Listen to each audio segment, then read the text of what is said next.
Visit licensuraexams.com and try our samples completely free of charge. What is a crisis? Experiences in life are subjective for each individual.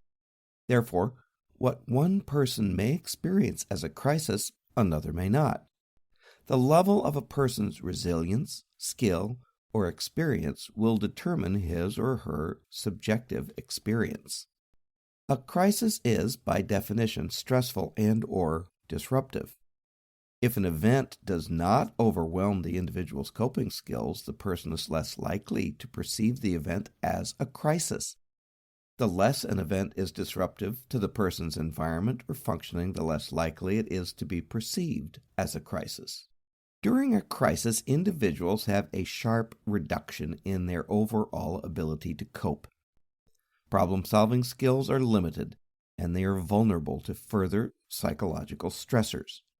The ability to defend themselves is decreased. Individuals who typically function at a high level find themselves unable to cope with seemingly minor tasks. They may become confused, depressed, anxious, angry, have trouble remembering things, and/or show physical symptoms such as stomach upset, headache, or difficulty breathing. A crisis could be triggered by a natural disaster, such as a hurricane, a natural life event, such as a birth of a baby, marriage, or retirement, a deliberate act of violence, like a sexual assault, an adolescent pregnancy, the sudden absence of a family member through divorce or military deployment, illness or injury, environmental change, threats not only of a violent nature, but threats involving the individual's loss of a sense of integrity or autonomy, job, spouse, home, reputation, or status, any other great loss, or even something the individual perceives as a challenge or failure. Stages of a crisis. 1. Pre-crisis state. This includes all event leading up to the crisis. 2. Impact. The distressing situation or event occurs. 3. Crisis. Acute emotional reaction to the situation with two elements: a period of confusion and disorganization, and a period when the individual tries many alternatives, some of which work and some of which do not. 4. Resolution. The end of the event where the individual works toward adjustment to the circumstances remaining in the aftermath of the event. 5. Post-crisis. The individual lives with whatever alterations in circumstances that occurred during the crisis. The ABCX model of family stress and coping. Reuben Hill's ABCX model is used to analyze stress and a family's coping methods in dealing with stress. The formula focuses on pre-crisis factors that determine the likelihood of a crisis happening. A is the stressor or event. Hill defined a stressor as a situation that a family is ill prepared for and as such should be viewed as problematic. B is the resources available to the family. The resources that are available to the family largely determine whether or not the stressor will turn into a crisis. C is the family's perception of the stressor. The way in which a family defines or perceives the stressor and related hardships will also impact the likelihood of the stressor morphing into a crisis. X is the crisis. The likelihood that a crisis will develop is dependent on the resources the family has at their disposal to deal with the stressor, as well as the family's perception of the stressor. Is it a crisis-provoking situation or just a challenge to figure out how to deal with it? To sum up in a formula, B and C determine whether A results in X. Let's look at an example. John and Mary have a young daughter, Harper. Mary is a stay-at-home mom, and John recently lost his job, creating a financial hardship for the family. John has a lead on a new job that pays well, but it's out of state. The couple is anxious about moving away from friends, but they feel confident in their ability to deal with what's ahead and are looking at the job loss as an opportunity to try something new. Mary's parents have offered to help the couple secure a new house and even set up their camper nearby so they can be a source of support while John and Mary settle in. We can identify A, the stressors. These include the job loss and possible move. B, the resources. This includes Mary's parents. C, the couple's perception of the stressor. They see John's job loss as an opportunity to try something new. And X, the crisis. We can see that based on B and C, the likelihood of a crisis, X, developing is very low. Crisis intervention.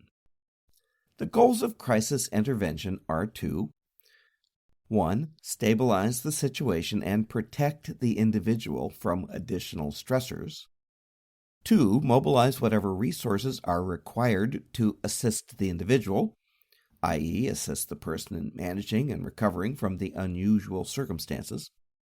3. Restore the person to adaptive or pre-crisis level of functioning. The crisis intervention process should be brief, immediate, practical, and, if possible, take place close to familiar settings. It is especially helpful if the therapist suggests that there will be a positive outcome.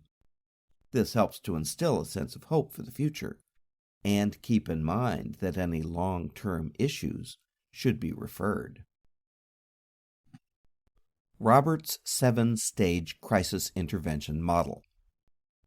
1. Psychosocial and lethality assessment. The therapist completes a biopsychosocial assessment of the client in crisis, including information about the client's support system, stressors, medical issues, drug or alcohol use, and coping skills. It's also imperative to assess suicidality. 2. Establish rapport. The therapist works to quickly establish a trusting relationship with the client. 3. Identify the major problems or crisis precipitants. The therapist focuses on gathering information to understand the client's current problems. The therapist identifies what events led up to the crisis. 4. Deal with feelings and emotions. The therapist lets the client express his or her feelings. The therapist uses active listening skills such as paraphrasing and reflecting feelings. Eventually, the therapist starts to work in challenging responses into the conversation, such as reframing and interpreting. 5. Generate and explore alternatives. At this time, the client should be back to an emotionally balanced state. The therapist has the opportunity to explore how the client has coped with similar situations in the past. The therapist may consider using solution-focused techniques. 6. Implement an action plan. An action plan is put together involving several elements. Removing the client's means to commit suicide, for example, involving parents or significant others in creating a safe environment. Creating a safety contract. Instilling future connection with the client by scheduling phone calls and follow-up clinical sessions. Increasing social support for the client by mobilizing friends or family. And hospitalization if the client is not able to contract for his or her safety. 7. Follow-up. At this time, a post-crisis evaluation is in order to make sure that the crisis is being resolved. The therapist observes the client's condition, finds out if the client now has an understanding of the crisis itself, assesses the client's level of functioning, assesses for current stressors, if any, and how the client is dealing with them, and makes referrals if necessary. The ABC model of crisis intervention. The ABC model is intended to provide immediate relief for clients in crisis. Stage A is all about establishing a therapist-client relationship. During this stage, the therapist develops rapport with the client by utilizing basic attending skills, good eye contact, validating the client's feelings, etc. Stage B is where the therapist tries to understand the problem. During this stage, the therapist identifies the problem and reason why the client is seeking assistance. A variety of targeted open and closed questions may be used in order to get a clear picture of the client's issues. Stage C involves taking action. Once the problem has been defined, it's time to move on to the final stage where the therapist works with the client to learn to cope with the crisis. The ultimate goal is to return the client to a pre-crisis level of functioning. Gilliland's 6-step model of crisis intervention. The first 3 steps involve listening. 1. Define the problem. The therapist uses active listening skills, empathy, genuineness, and positive regard to understand the client's view of the problem. 2. Ensure the client's safety. The therapist assesses for danger to self and danger to others. 3. Provide support. The therapist demonstrates care toward the client, providing emotional and informational support. The next 3 steps involve action. Number 4, explore alternatives.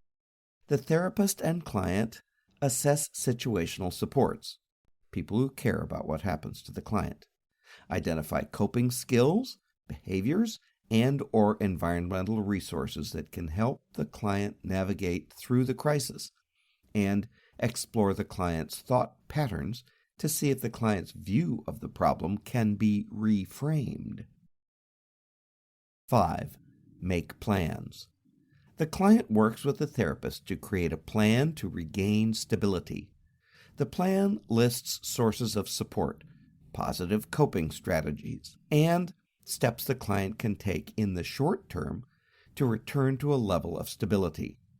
The key here is that the client is the captain of his or her ship. The therapist promotes the client's sense of independence and sense of control during this process. 6. Get the client's commitment. The therapist asks the client to summarize the plan and feel empowered to commit to the plan.